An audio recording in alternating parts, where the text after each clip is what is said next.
రాధా గారితో నన్ను ప్రేమిస్తున్న విషయం గురించి మాట్లాడడానికి వెళ్ళాలి. అక్క ఒక నిమిషం.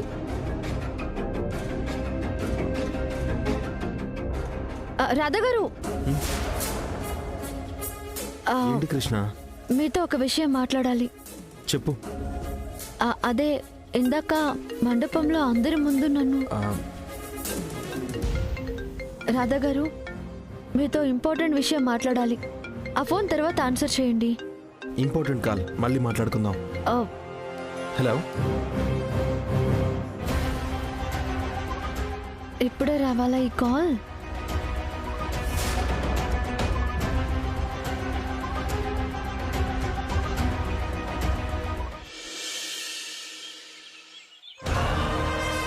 మేడం, మీరు విష్ణుకి శ్రీకాంత్కి హార తెచ్చి లోపలికి ఆహ్వానించడం ఏంటి?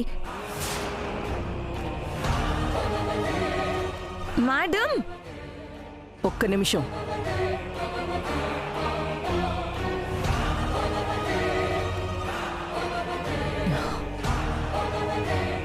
నేను ఆ విష్ణుకి హారతివ్వడానికి ఒక రీజన్ ఉంది. మీరేం చేస్తారో నాకు తెలీదు. నా డాటర్కి ఆ ప్రెగ్నెన్సీ ఉండకూడదు. ప్లీజ్. సరే మేడం, నేను చూసుకుంటాను. డాక్టర్, ఈ విషయం very confidential. Please doctor. Krishna ఈ వీడియోలు అడ్డు పెట్టుకుని ఇంకా మీ చేత ఏ పనులు చేయిస్తుందో. నాకు మీరు చేస్తానన్న న్యాయం ఎలా జరుగుతుందో ఏంటో మేడం. శిఖరా, వేటాడేటప్పుడు పులి 4 అడుగులు వెనక్కి వేసిందంటే జింకని చూసి భయపడి కాదు, బలం పుంజుకొని పంజా విసిరి చంపడానికి.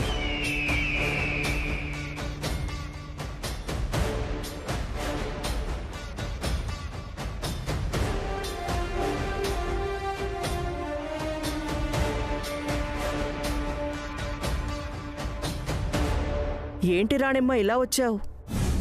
జరిగిన దానికి మీరు చాలా బాధపడి ఉంటారు తారగారు. కానీ మీరు పెద్దవారు, ఈ సంఘంలో గొప్పవాళ్ళు. పిల్లలు చేసింది తప్పు అనుకుని వాళ్ళని మన్నించి కాస్త పెద్ద మనసు చేసుకోండి. మీ పిల్లలు చేసింది తప్పు కాదు, క్షమించరాని నేరం. సరే, నేరమే అనుకోండి. ఆ నేరానికి కావాల్సొస్తే నాకు శిక్ష వేయండి. నేను ఏ శిక్షనైనా అనుభవిస్తాను. కానీ నా పిల్లల్ని క్షమించండి. క్షమించాలా? ఎలా క్షమిస్తాను?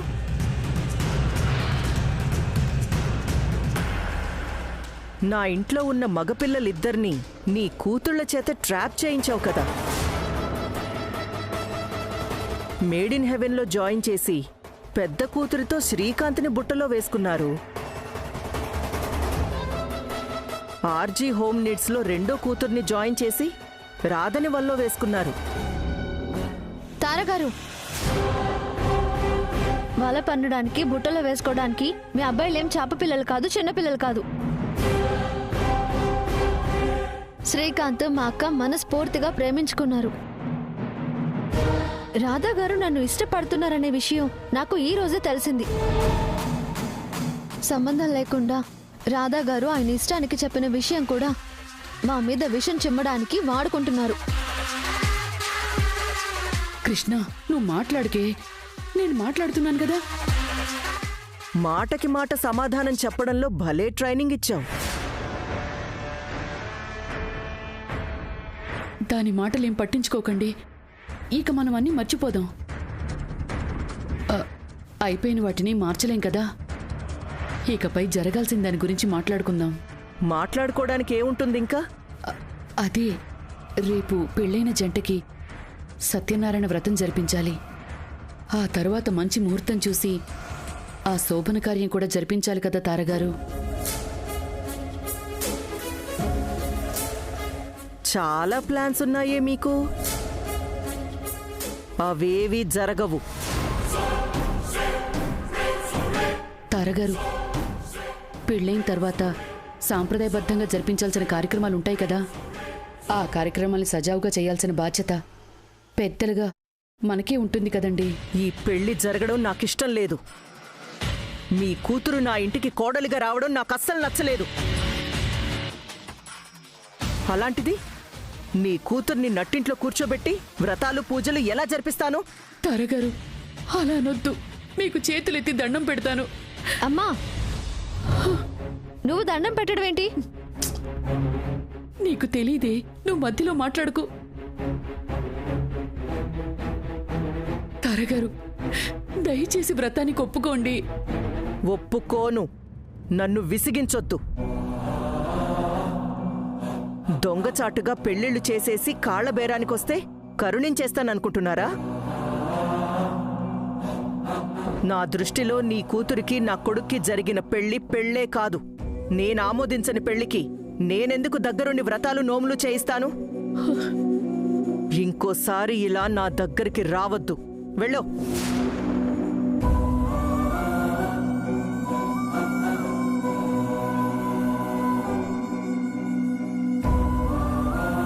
నీకేంటి స్పెషల్గా బొట్టో చీర జాకెట్టు పెట్టి మరీ చెప్పాలా? వెళ్ళిక్కడి నుంచి. వెళ్తాను తారగారు, కానీ రేపు ఉదయం మీరు జరిపించనన్న వ్రతం నేను దగ్గరుండి జరిపిస్తాను. ఎలా జరిపిస్తావు? ఎలాగైనా జరిపిస్తాను. ఇందాక కూడా హారతి ఇవ్వనన్నారు, కానీ చివరికి మీ చేత్తోనే మీరే హారతి ఇచ్చారు కదా. అంటే నువ్వు బయటకు చెప్పడం బాగోదేమో తారగారు. ఇదిగో నీ మొబైల్. నన్ను ఏ వీడియోలు చూపించి బెదిరించావో వాటన్నింటినీ డిలీట్ చేసేశాను. ఇలాంటి పిల్లల ఆటలు ఇంకెవరితోనైనా ఆడుకో, నాతో కాదు.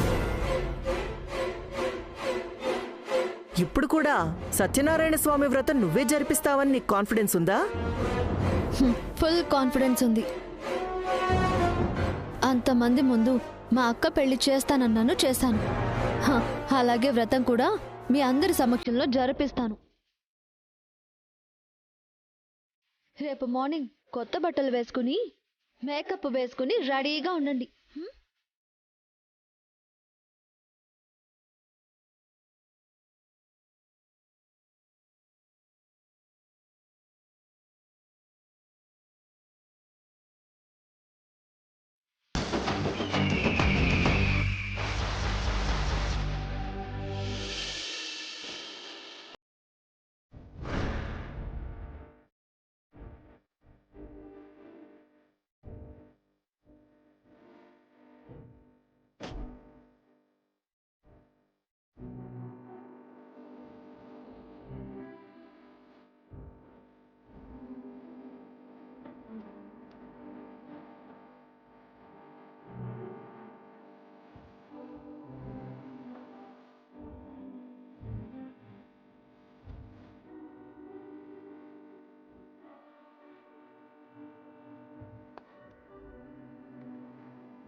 ఏంటి ఏదో కళ్ళతోనే మాట్లాడేసుకుంటున్నారు?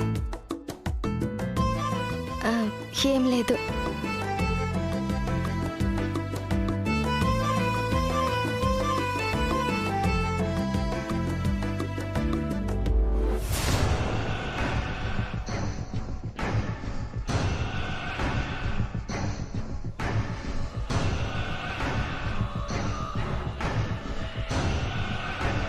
ఓ, అందరూ ఇక్కడే ఉన్నారా?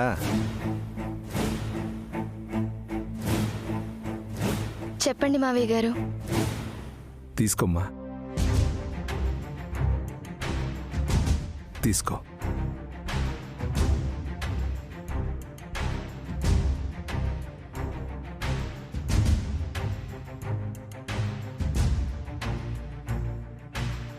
అవేంటో తీసి చూడమ్మా.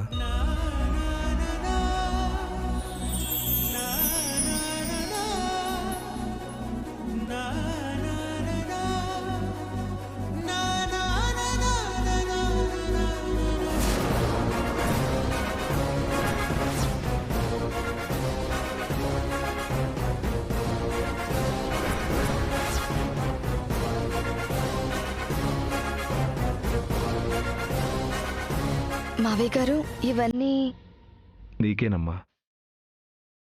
ఎలా ఉన్నాయి? నీకు నచ్చాయా? బాగున్నాయి మావయ్య గారు, కానీ నాకెందుకు ఇవన్నీ? ఈ నగలన్నీ నాకు కాబోయే కోడలికి ఇవ్వాలని చేయించానమ్మా.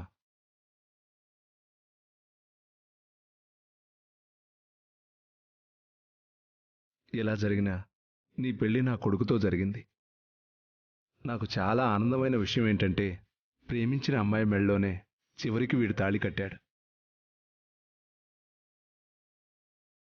ఈ విషయంలో కృష్ణను మెచ్చుకోవాలి. చాలా కష్టపడి మీ పెళ్లి చేసింది. మావయ్య గారు, నా ఒక్కదాని వల్లే ఈ పెళ్లి జరగలేదు. రాధా గారు, మీరు మంచి జరగాలని కోరుకునే ప్రతి ఒక్కరి సహాయంతోనే ఈ పెళ్లి సాధ్యమైంది.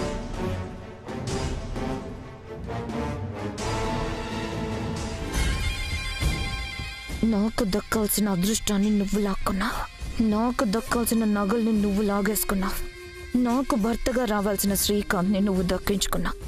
నా నుంచి లాక్కున్నదేది నీకు అందకుండా చేస్తాను.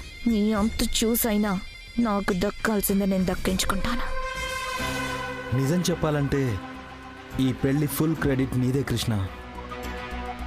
నువ్వొక్కదానివే నిలబడ్డావు, నువ్వొక్కదానివే ఫైట్ చేశావు, చివరికి వీళ్ళ పెళ్లి చేశావు. అదేంటి రాధా గారు, మండపంలో మా అక్క కనిపించకపోతే మీరు హెల్ప్ చేయడం వల్లే కదా మా అక్క మనకి సమయానికి దొరికింది. కరెక్ట్ టైంకి మా అక్కని తీసుకొచ్చి పెళ్లి చేయగలిగాము. అదొక్కటే కదా నేను చేసింది. మిగిలిందంతా నీ ప్లాన్. నువ్వే అంతా చేశావు. ఎవరెంత చేశారని కాదురా, చివరికి అంతా మంచి జరిగింది కదా.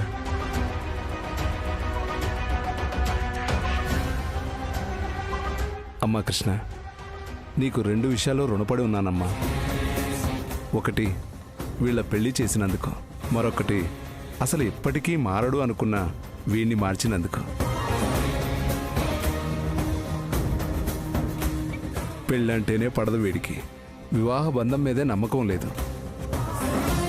అలాంటి వీడికి ఏ మంత్రం వేశావో ఏ మాయ చేశావో తెలియదు. పెళ్ళంటూ చేసుకుంటే నిన్నే చేసుకుంటా అనేలా చేశావు.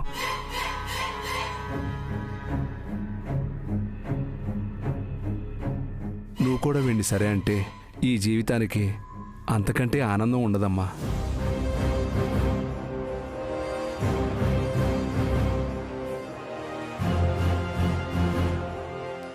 మండపంలో నేను చెప్పిన అబద్ధాన్ని వీళ్ళందరూ నిజం అనుకుంటున్నారా? ఈ మ్యాటర్ ఇంతకు మించి సీరియస్ అవ్వకుండా ఏదో ఒక విధంగా కంక్లూడ్ చేయాలి. అంటే ఇప్పటికిప్పుడు నువ్వు నిర్ణయం చెప్పక్కర్లేదమ్మా. సమయం తీసుకొని అన్నీ ఆలోచించుకొని చెప్పు. సరేమ్మా, ఇక నేను ఉంటాను.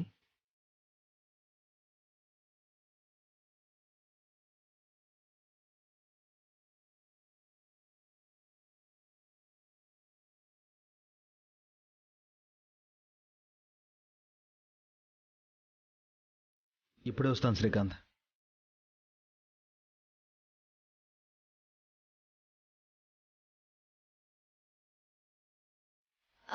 అక్క, నేను కాఫీ తీసుకొని వస్తాను.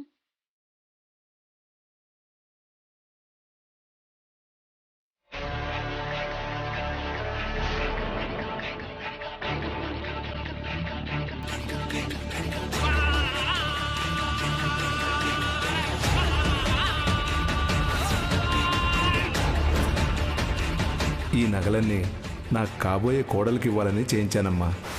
నాకు చాలా ఆనందమైన విషయం ఏంటంటే ప్రేమించిన అమ్మాయి మెళ్ళలోనే చివరికి వీడు తాళి కట్టాడు. నువ్వు కూడా వీడిని సరే అంటే ఈ జీవితానికి అంతకంటే ఆనందం ఉండదమ్మా.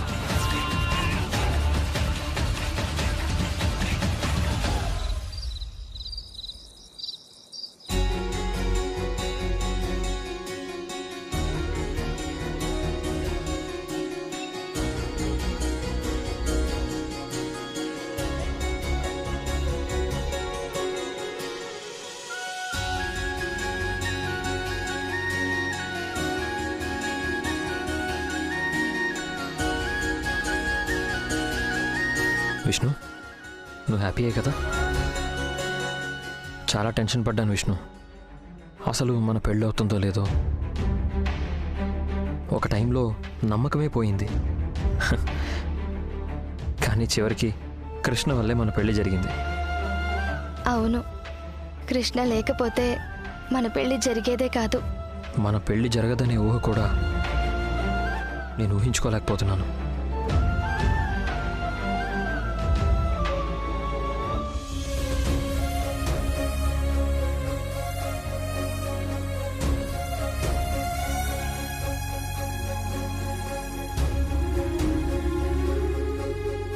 విష్ణు, నువ్వు నా జీవితంలో లేకపోతే నాకు జీవితమే ఉండదు. నువ్వు లేకుండా నేను ఉండలేను. నా ఈ ఊపిరి ఉన్నంత వరకు నేను నిన్ను ప్రేమిస్తూనే ఉంటాను.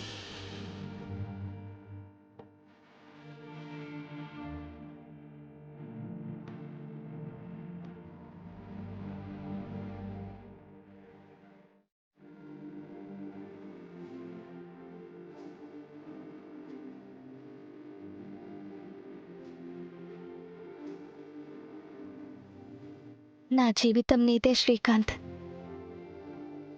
I love you for ever.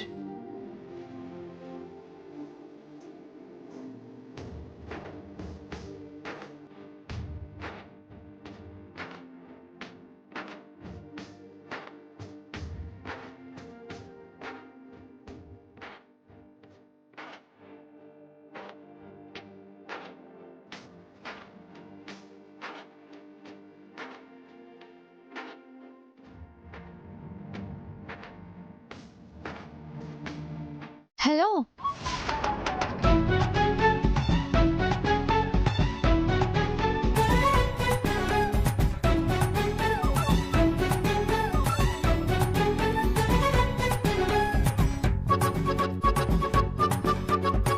ఏం జరుగుతుంది ఇక్కడ?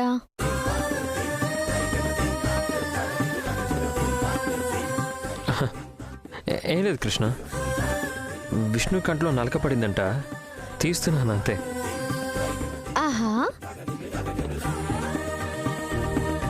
కవర్ చేయకు శ్రీకాంత్. నువ్వు మా అక్కకి దగ్గరగా ఎందుకు వెళ్ళావో తెలియనంత పిచ్చిదాన్ని కాదు. నాకు పెళ్ళైందని మర్చిపోవద్దు కృష్ణ. పెళ్లి కాగానే అన్నీ కుదరవు సార్.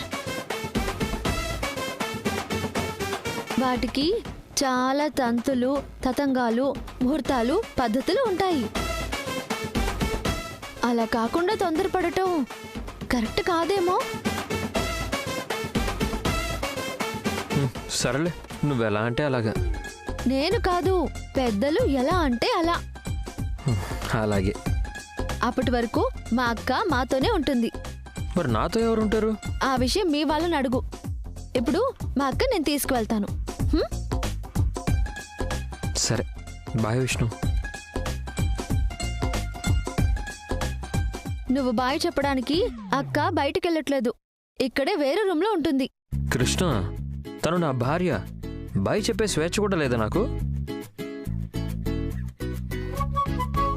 నువ్వు చెప్తున్న బాయ్లో అర్థాలు వేరులే శ్రీకాంత్. కృష్ణ పద. అక్క, నీ బ్యాగ్ ఎక్కడా?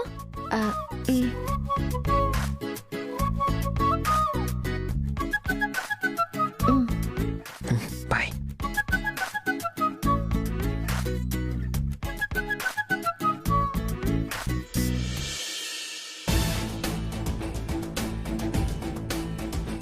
ఈ బెడ్ ఏంటి ఇలా చెల్లా చెదురుగా ఉంది? ఈ పనోళ్ళు కనీసం సరిగ్గా పని కూడా చేయట్లేదు.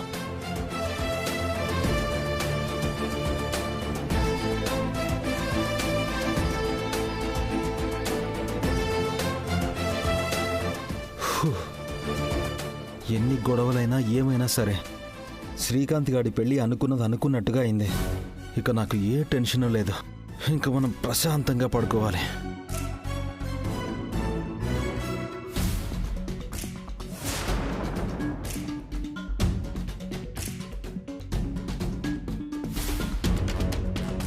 మీరేంటి ఇలా వచ్చారు? మీరేంటి ఇక్కడ పడుకున్నారు బావగారు? బావగారేంటి? వరుసకి మీరు బావగారే కదా బావగారు. ఇక్కడ ఇంట్లో బావగారు, ఆఫీస్లో బాస్ గారు. ఇక్కడికి ఎందుకు వచ్చారు? మేము ఇక్కడ పడుకుందామని. మీరిక్కడ పడుకుంటే నేను ఎక్కడ పడుకోవాలి? శ్రీకాంత్ రూమ్ ఖాళీనే. వాడి పక్కన నేను అస్సలు పడుకోను. అయితే హాల్లో సోఫాలో పడుకోండి బావగారు. నేనెక్కడ పడుకోవాలో కూడా నువ్వే చెప్తున్నావేంటి? సరే, మీ ఇష్టం వచ్చిన చోట పడుకోండి. మేం మాత్రం ఈ రూమ్లోనే పడుకోవాలి. మిగిలిన రూమ్లేమీ ఖాళీగా లేవు. మా అక్కకి శ్రీకాంత్కి కార్యం జరిగే వరకు దూరంగా ఉంచాలని తీసుకొచ్చాను.